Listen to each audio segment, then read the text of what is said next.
Rolling, test one. We the best ones. Can you hear me though? We give game like a reverend, like we rev run. Ooh, we back. Hey, what it do, y'all? What it do? You know what episode we on? I heard we're in the 40s. 41. 41. 41. Alright, hopefully I killed that. I think I killed that. You did. My Spanish is kind of cool. I'm getting better. Fluent. I'm fluent. It is. Bilingual. Welcome back to another episode of the new cool Syndicate podcast. Shout outs. Shout out to God. Of course. Shout out to anyone who's ever picked up a kendama. Kendama. Kendama. Nani? Shout out to us. Okay. Shout out to you, man. No humility today. GanjaGuide.org is live. Syndicate Shop is live. It's live, baby. Go check it out. We've been giving y'all episodes for a few months. Now we got merch. Go show us some support. No pressure. It is holiday season though, but no pressure. Black Friday is approaching us. Go get it. Oh yeah, let's get some discount codes for them too. We'll get that. Go check out the sites. Let's dive right in. Let's get it. We're going to start with Send It to the Syndicate. So this one is interesting because I honestly don't know much about the topic, but I'm going to give y'all the answer anyway. That's what you wanted. One of our supporters want to know, which government agency is the worst? So he gave a couple examples. Like the CIA, for example, all the information they had about 9/11, they could have prevented it. Stuff like that. Yeah. The FBI and the Black Panthers, like the FBI treating the Black Panthers like a terrorist group.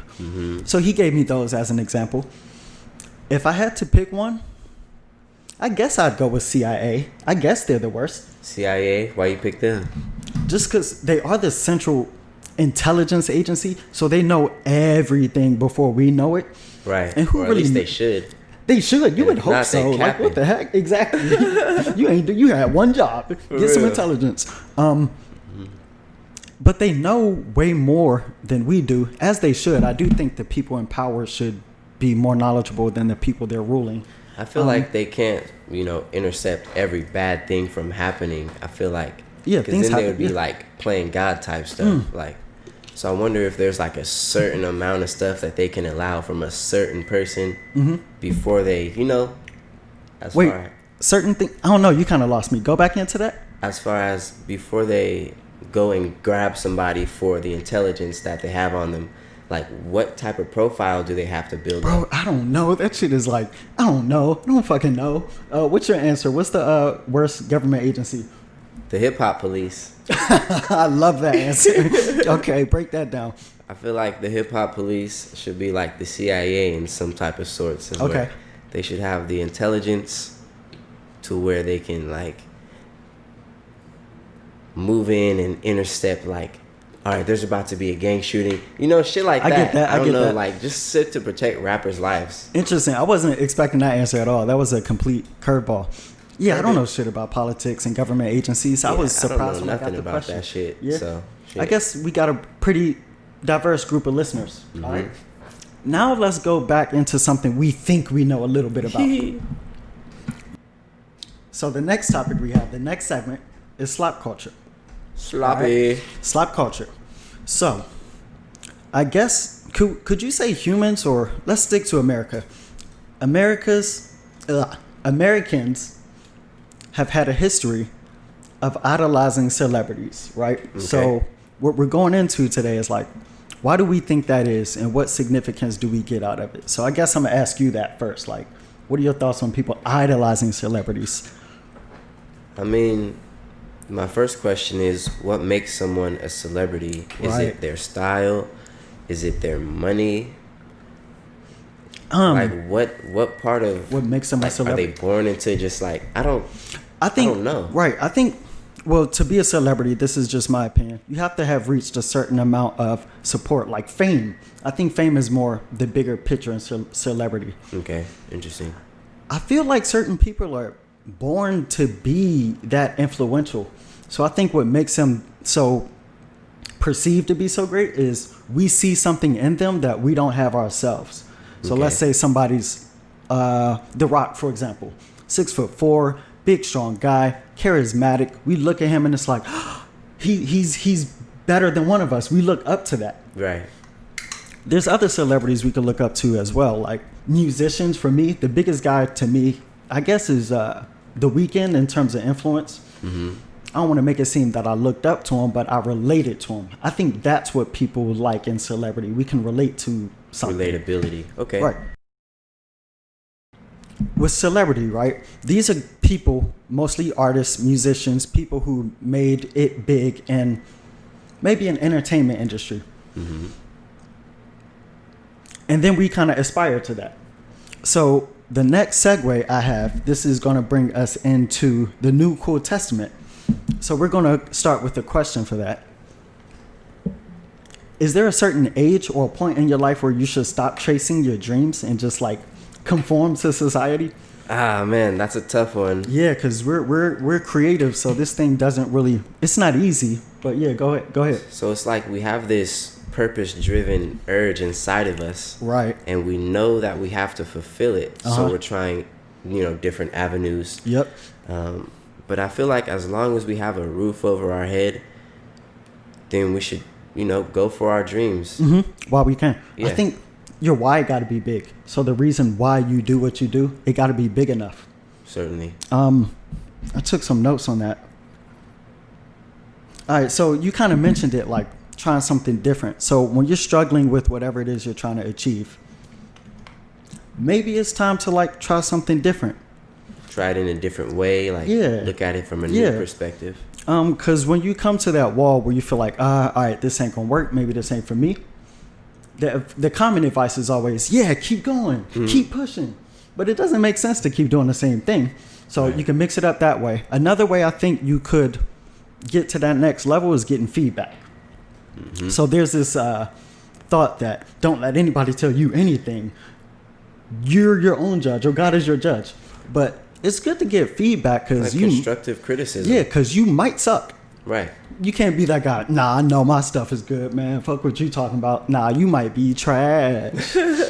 Nah, at that point, you might have to try something different. Right. I'll use myself as an example because who can I speak better for? My interests are kind of wide, but I'm trying to nail them down. So I'll do a timeline. 2014, I did like a blog thing. Cool, that wasn't working. I always do the video thing on the side. When you say it wasn't working, what was your vision for it as far as did you want to just have the blog or did you want the blog to be like spreading around the culture type thing? You know what I mean? Like, interesting. Did you have the long-term vision for it? The short answer is no. I just heard at the time blogging is a good way to make money and blah, blah, blah. And I know I've always been cool at writing, but I stopped that because I wasn't making money off of it. Right. And then I kind of lost the passion for it. So then that led me to the next thing. I guess that would be this. So the point in my example was like, when I got over something, when I was done, I just moved on to the next thing. You don't have to keep pursuing a dream. You could grow out of your dream. Interesting. Yeah. That was just my thoughts on that. Now, so going back into what we were saying about like changing and adapting is the word. Adapting, yep. In life, you have to adapt. You have to get with the times. Because if not, the world is just going to go past you. Like, you're going to miss. The world won't wait for you. Depending on your goals, like, I feel like, the world's not going to wait for you if you want to be a comedian and you're not planning any stand-up shows. You're not popping up, making jokes type shit. You know what I mean? Working. And the other thing, too, you can't be stubborn. Like, I deal with this, too. So, in any field you're in, that field is going to evolve and change over time. So, let's say you have a style, or I like to do it this way. But the market for that has changed. You got to adapt. And certainly. I'm not trying to speak like I know everything. These are things I'm still trying to do too. It's just basic logic, man. Exactly, man. I'm trying to adapt too. Like, you don't get far being quiet and humble. And that's my natural demeanor. So I'm trying to find a way to tap into that other side because that's obviously what works. Yeah. Going out there, knowing what you want and grabbing it. Going for it. Grit. We pretty much hit that. We hit that nail on the head on the New Cool Testament. Nailed it. All right, so now for lovers and friends. Another question for you. Do women make men better? Go ahead, take it away, Micah. I know you got some gems for us. Well, it all depends. Are they a distraction, a subtraction, or an addition to the mission? Ooh. Because after a certain point, as a man, if you're not established, you can't be leaning on your woman. Right. Like, nah, you gotta go out there and find that shit for yourself. Right. And Handle your then pull business. her on board like, yeah, we're good now, type shit. I'm going to piggyback off of what you said. I got two sides. You want the good or the bad? We'll start with the bad. All right, let's get into it. You kind of touched on it. A woman can't hold you back. Couple examples. Your woman could be overly needy or clingy. She could have deadly or dangerous habits. She could have expensive habits. Just a few ways. She could be toxic, just overall toxic. That's stereotypical. A whole bunch of different ways. The toxicity, messing with your emotional, your mental state. If she has a bad habit, then you're probably going to catch on to it too, type shit. It's just a bad situation to be around. Just negative things. I guess that's something to take into account. Like, we do so much. Men do so much for ass. It's like, we don't always think clearly. So I guess these are things to take into account. What is it costing us? Man, what? Our sanity? No. So on the bright side, can a woman make a man better? Of course. Yes. We love you. Of course they can make us better. I think the biggest thing, in my opinion, is just offering a different perspective, like a different point of view on some two heads are better than one type shit. For example, I'm pretty stubborn. I think I know everything. And then sometimes my lady will be like, well, why don't you do it this way? How and do you take like, the direction? I'll be like, okay, all right, you right. Huh? I said, you right. Say it louder. You're right. Okay, you're right. So, yes, they could give you different perspectives. Right. Women can be uplifting for you. We said it before. Some women will leave their man when they're down and out. Some women will ride it out. It happens to the best of us. For sure, we go through it. So, yeah, two-part answer to that pretty thoughtful question. Can women hold you back? Yes and no. Yes and no. No Depending one on answer where to you everything. want to go. Yes, sir. Bar hopping. Pretty simple bar today. This one isn't too controversial. Just something I thought about today. What that is? All right. Well, technically yesterday. It's late night. We Friday now. So it happened Thursday, I think. It was the NBA draft. It just happened. And I'm like, I don't care. Yeah, I don't care. I don't know who any of these guys are. So it made me think, maybe I'm getting over sports. Like, I'm not keeping up with it like that anymore. Like, what is investing into sports paying off for you? Nothing. I'm giving them all my attention, and I'm getting nothing out of it. Like, when I was younger, I'd watch all the college stuff. I know all the players coming out of the draft. I know who's good. Now, I can't tell you too many people, not even from my own favorite team. I'm like, who's that guy? Number 69, he's really good. He's a really good player. It's all good. And I said 69 because I'm immature. What? Do something about it. Yeah, but I'm growing up now. So I think I just don't have time to care about sports that much. Invest energy into ourselves. And I ain't trying to be too much of a hypocrite because I'll check out highlights, but I'm not too invested in it. I'm proud of myself. I'm growing up. Yeah, I'm proud of you too, man. All right. Bar hop. We hopped it. Let's go. Let's wrap this up. I got to go to work in a couple hours, like literally a couple hours. Man. All right. So we started with Send It to the Syndicate.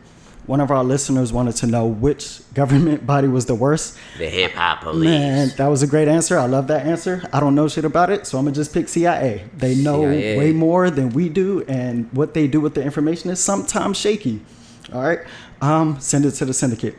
Next, we have Slop Culture. So America has had a history of idolizing celebrities. An infatuation. Yeah, that's the word. Yeah. We look up to them. They have traits that we admire, maybe traits that we need to develop within ourselves. But that's always been a thing. It's fascinating human nature to look up to those higher figures in a way and put them on that pedestal. Check him out, but don't fucking devote your life to him. Don't be a lookalike because you're your own person. Be your own person. And then on your journey, as you're chasing your dreams, you're going to come into times where it's like, should I keep doing this? And that was the second part of our new cool testament. Like, whenever you feel like it's time to give up on your dream, maybe you need to transition out of it. Maybe you outgrew it. Maybe you need to try something different. Yeah, it's all good. Life is about progress. Maybe you grew out of that. What do we have after that? Lovers and friends. Do Lovers women and make friends. men better? Go ahead. 2-part. There's a yes and there's a no, of course, depending on your perspective and just your position in life. Yep. A woman can make you better. She can't make you worse. Keep an eye on that. Yeah, that was it. Oh, for the bar we don't really keep up with sports. We're too grown. We got things going on. All right. We might check out some highlights every once in a while, but we ain't keeping up. Right. All right. Socials. At It's Me, the Micah. At WTF_IRA. Don't expect too much content. Huh? I said, don't expect too much content right now. We I'll got get it lives. together. Yeah, like we'll post when we can. If you want more content, sorry. Subscribe to my OnlyFans then. I'm just kidding. Get the exclusive. Yeah, we busy. We can't be posting all the time. So at least y'all still getting these episodes once a week, and we putting out videos too. So I'm also a believer in scarcity brings value. Certainly. If we were posting all the time, people wouldn't approach it. I mean, fuck with it. Anyway, I'm getting ahead of myself. GanjaGuy.org. Hey. They're live. The Syndicate Shop.myshopify.com is live. Been live. Yeah, we putting in work. Visit the sites. Show us some support. Show us some love. Tell a friend about it. All right. On that note, we out of here. This has been another episode of the new cool Syndicate podcast. We love you. Thank you for listening. Peace.